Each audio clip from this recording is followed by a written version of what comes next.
भारत का और पाकिस्तान का संबंध हो जाएगा तो फिर डर कैसे दिखाएंगे। अभी यह खुशहाल हो जाएंगे तो फिर हमारा बुरा हाल हो जाएगा।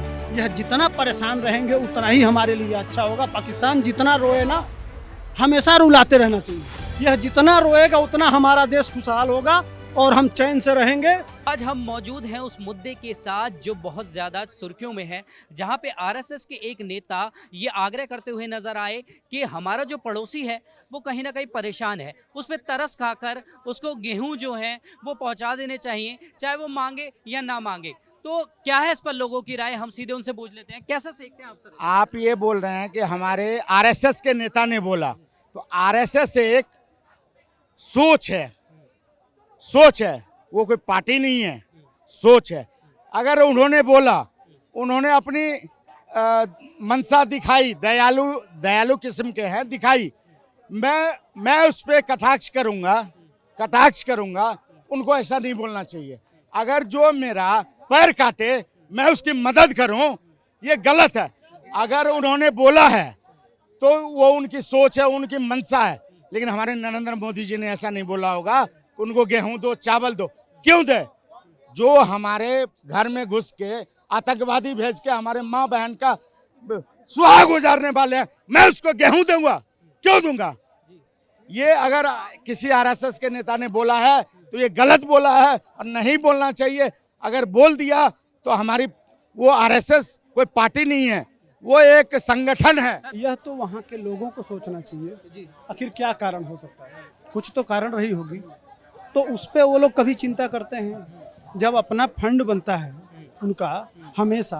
दरअसल हमारे देश के शासन के पास एक सेना है और वहाँ एक सेना के पास शासन है, दोनों में अंतर है।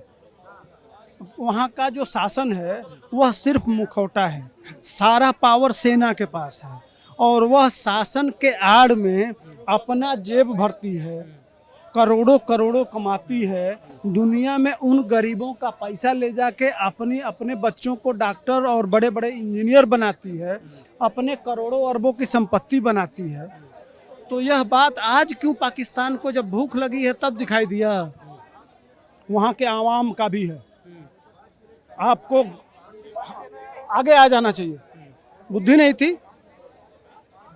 भाई साहब, वो धरती जानते हैं कौन सी है? वह चाणक्य की धरती है।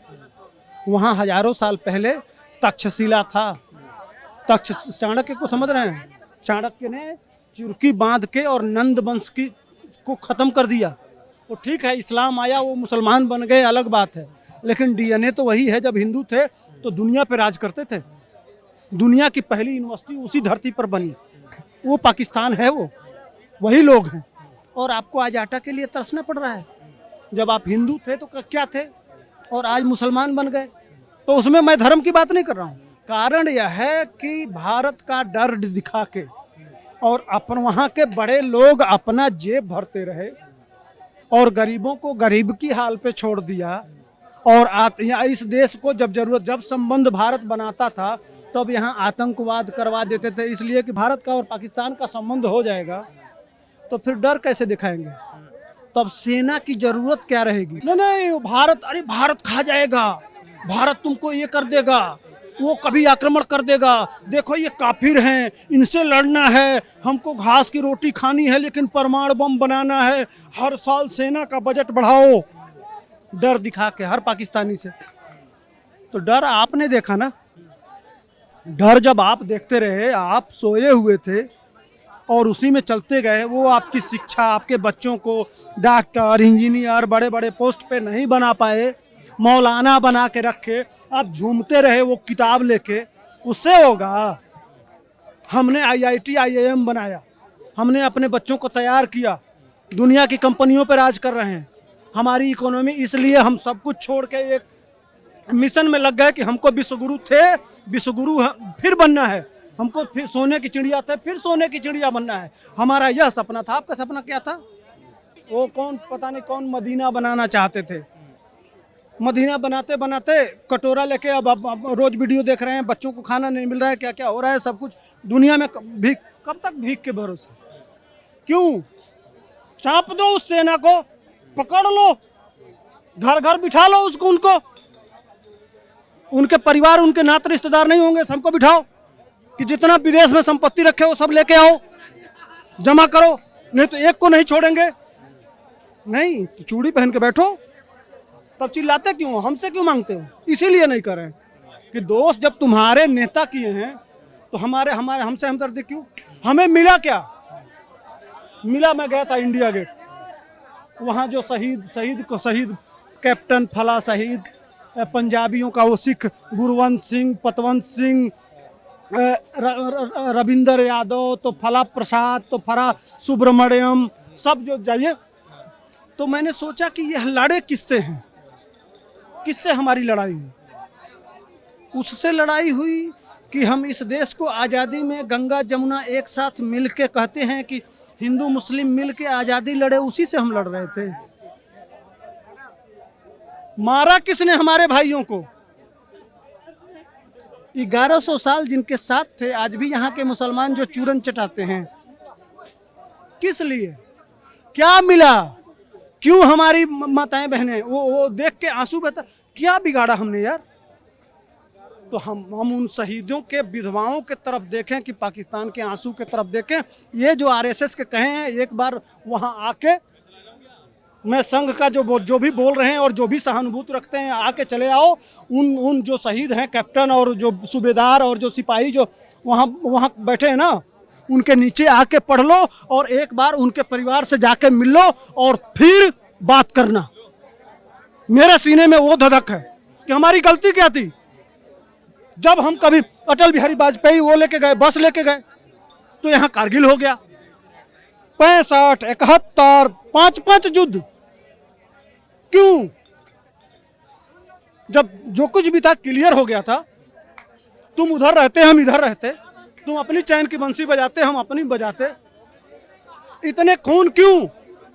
इनका तो सही बात है कि मोदी कहता है पानी भी रोकेंगे, और रोक देना चाहिए। यह जितना तड़पे उतना अच्छा है, इसलिए कि आपस में जब बट जाएंगे ना तो इनका ध्यान हमारे तरफ नहीं होगा। चैन से बजा रहे हैं ना, अभी यह खुशहाल हो जाएंगे तो फिर हमारा बुरा हाल हो जाएगा। यह जितना परेशान रहेंगे उतना ही हमारे लिए अच्छा होगा। पाकिस्तान जितना रोए ना, हमेशा रुलाते रहना चाहिए। यह जितना रोएगा उतना हमारा देश खुशहाल होगा और हम चैन से रहेंगे। और मेरा सीधा सीधा बात है, इनको जितना दर्द में हो उतना दर्द दो, ज़्यादा से ज़्यादा दो। ये उस लायक नहीं है। आवाम की बात नहीं कर रहा हूँ। ये मेरा तो ये कहना है, आरएसएस नेता है तो ये आरएसएस के खिलाफ लोगों की बहुत गलतफहमियाँ थी। खास तौर से मुस्लिम लोग ये समझते थे कि हमारे दुश्मन है। आज ये बात कह रहे हैं तो लोगों के सामने आता रहा कि आरएसएस क्या, आरएसएस एक ऐसा संगठन है, वो धर्म जाति नहीं देखता।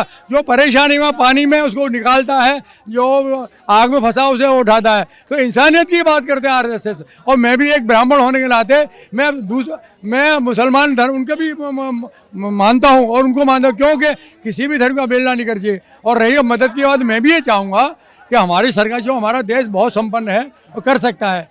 तो वहाँ के ये देखो, वहाँ के राष्ट्रपति के लिए नहीं होगी, वहाँ के आईएसआई के लिए नहीं होगी, आतंकियों के लिए नहीं है, वहाँ के आम जनता के लिए होगी सहायता। तो मेरा कहना है थोड़ी बहुत मोदी और सहायता कर दें तो आम जनता के दिल में प्रेम उगेगा। उन्हीं बेवकूफ़ की वजह से हर घर में आतंकी नहीं होता, आम जनता भी है। आतंकी कैंपों में रहते हैं कुछ लोग, वहाँ जो कट्टरपंथी हैं, जो हिंदुस्तान से भी और रह रहे हैं, उनके हाथों में तो बंदूकें हैं, वो उन तक कहाँ अनाज पहुँचे? तो वो ही जाएगा। ऐसी बात नहीं, वहाँ की पब्लिक जिस दिन खड़ी हो जाएगी ना, और ये पहियों को मिलना है, अपने आप मोदी को कुछ नहीं करना पड़ेगा, अपने आप शामिल हो जाएगा हिंदुस्तान में।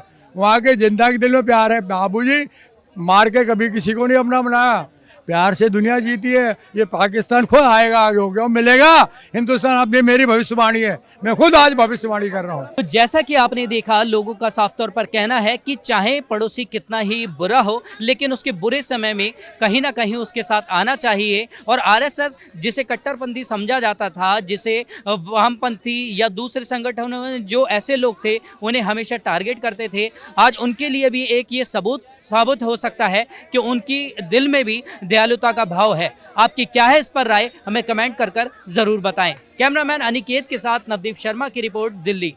आप देख रहे हैं सौगंध टीवी, सौगंध वतन की।